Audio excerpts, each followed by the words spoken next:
Welcome back to the channel, everyone. We your host Session Johnson of the Stretford End, and of course your latest Manchester United news.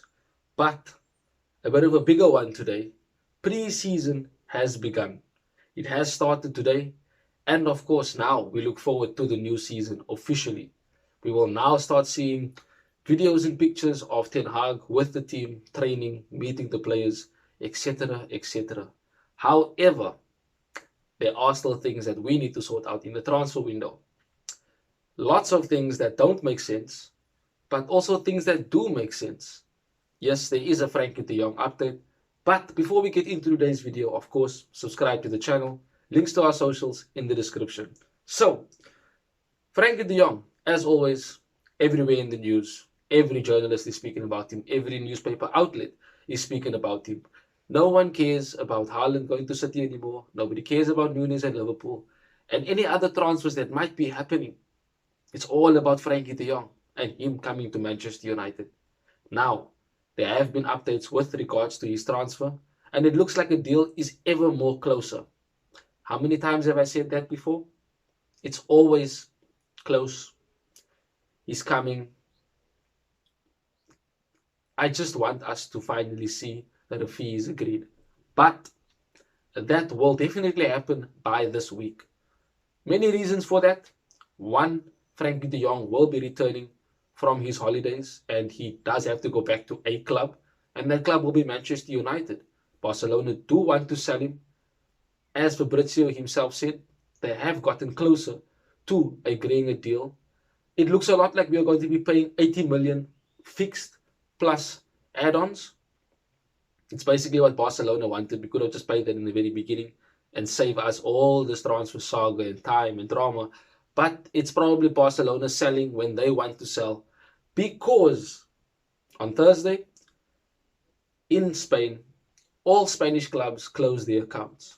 So obviously, they would want to get a deal done before then so that they can use that same transfer funds that they will get for Frankie de Jong to buy a Lewandowski, Bernardo Silva, and whoever else they might be wanting at Barcelona. So, we know that perhaps in this week, Frankie de Jong will be a done deal. We will be getting a fee agreed. We will be getting a here we go from Fabrizio Romano. We saw Arsenal get Gabriel Jesus. Good signing, but he basically sat on the bench at City and he wasn't even a striker. He was bought as a striker, but never played as a striker. So, interesting to see how that will turn out when the season starts. But let me get into the news that has hit Manchester United, and it says Erik ten Hag's insistence was crucial to moving forward quickly in the negotiations for Frankie de Jong. And Frankie de Jong is a matter of hours away of becoming a Manchester United player. And that is brought by Luis Mascaro, who is a Spanish journalist and very, very reliable. So a matter of hours doesn't mean today. It probably doesn't mean tomorrow either. Could be Wednesday, could be Thursday. Like I said, we basically, on Barcelona's terms, we have coughed up the money for him. We've always had the money. That's why I'm not sure why we had this delay. But by Thursday, we should be seeing Frankie de Jong as a done deal, basically. And then we know once that is the fee is agreed, he will obviously then come for his medicals and, of course, join the team on the pre-season training and the tour, which is what Ten Hag wanted. Ten Hag wants the main part of his revolution being Frankie de Jong at the beginning already in the team, blending and mixing with the players, and of course getting to play with them, to understand them, to know how they tick. And of course they need to get used to playing with him, because he's a very, very intelligent footballer. And definitely, if nobody's going to think as quick as him, we're probably going to be seeing who's good enough to actually play alongside him and Cristiano Ronaldo, etc. Furthermore, Samuel Lockers has come out and has said that Erik ten Hag was driven into Carrington at 8 a.m. this morning, around 2 hours before the non-internationals arrive.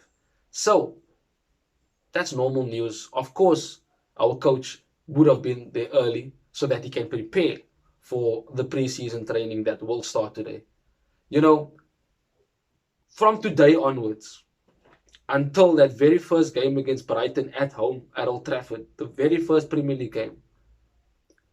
It's going to be interesting to see exactly how the team develops. Now, we do have friendlies against top teams like Liverpool, but I don't think in those games we're actually going to be playing the way we are supposed to be playing. Those games are going to be used as trials for a lot of players who want to stay at the club, and also for Ten Hag and the coaching staff to see who they need to work on more, what they need to work on, and where else they might need to improve. But that first game against Brighton at Old Trafford, August the 7th, that game is definitely going to show exactly how far we have come. And by then, yes, we are expecting to have signings.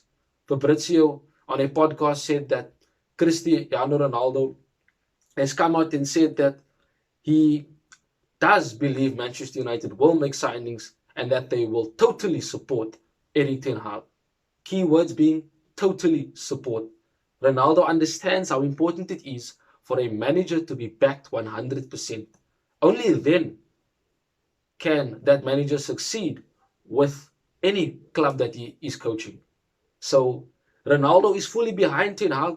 Ten Hag is fully behind his ideas. He's confident in his ability and what he can bring to this team and where he wants to take Manchester United. So the board, the Glazers, definitely Richard Arnold and John Murtough need to back Ten Hag 100%. Furthermore, Fabrizio Romano has brought out the transfer news, and interestingly enough, it is regarding Ajax. And he did say that this is a crucial week for Ajax, as many negotiations will still be taking place with Ajax, and specifically Manchester United. And it says that Manchester United are in discussions with Timber, Lisandro Martinez, and Antony. Now, obviously, we won't get all three, but it definitely does mean that we will be getting Antony. He is a player that Ten Hag wants, just as much as you wanted Frankie de Jong. So Antony is a definite, but it is basically between Lisandro Martinez and Timber. Guys, as I've said it in previous videos, if you haven't seen it, go and drop a like, subscribe to the channel if you haven't done so yet. I did say I prefer Lisandro Martinez over Jurriën Timber, mainly because of his versatility. And Martinez is only 24. He's still young. Yes, Jurriën Timber is 20, turning 21. Yes, we know, he's younger, but more potential in him, already playing at the top level. But Lisandro Martinez is left-footed. He's able to play left back, centre back, defensive midfield. The guy ends up dribbling forward, scoring goals, playing key passes that break midfield and defensive lines to the opposition. He knows how Ten Hag wants to play. Him next to Varane, my soul, I'm telling you, is that not a wonderful defensive partnership? And you might add that with a Terrell Malacia or a David Raum, who is linked to us at left back. Yes, Luke Shaw is there, but we are looking at another left back.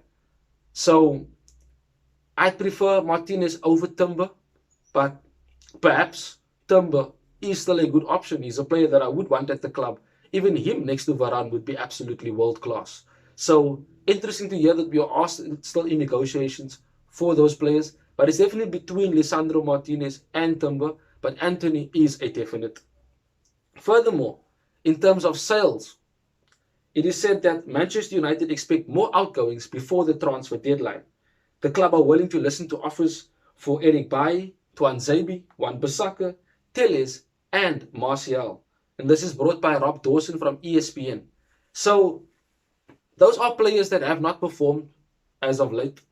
Martial has been offered for the past 2 seasons, even going on loan at Sevilla, and he hasn't performed. Whether he stays, it's still in the air.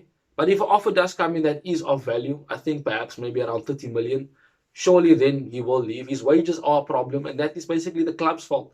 But there's nothing we can do about that. We have to just wait and see if a club wants Anthony Martial, and if the club doesn't want him, perhaps Ten Hag can get that player that we know Anthony Martial can be. Perhaps he can improve him. And with the way Ten Hag plays, perhaps it might actually make Anthony Martial a better player. He likes the close play. He likes the close touches, and that is very important. I do apologize for the sound of the dogs. That's just my dog Loki. The other one, a bit of a mischievous one, like the god himself, tends to bark at the smallest things. But nevertheless, As I said, the players that are being sold or that are on the transfer list for Manchester United are players that haven't performed. Telles hasn't been good, and we do need replacing. We do need someone to come in and compete with Luke Shaw.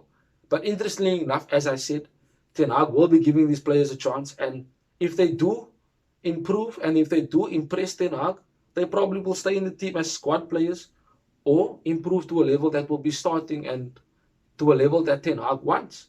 But time will tell, as I said, between today and that day against Brighton at Old Trafford. We will see who the starting 11 will be, who's going to be on the bench, and we'll definitely know who's in the squad by then.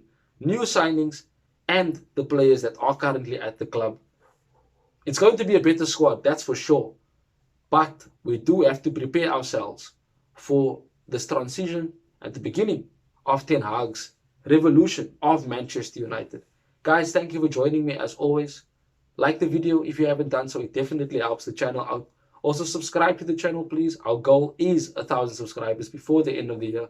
But that is it, me, Sachin Johnson, from the Street. Until we speak again soon, Red Devils. Bye-bye.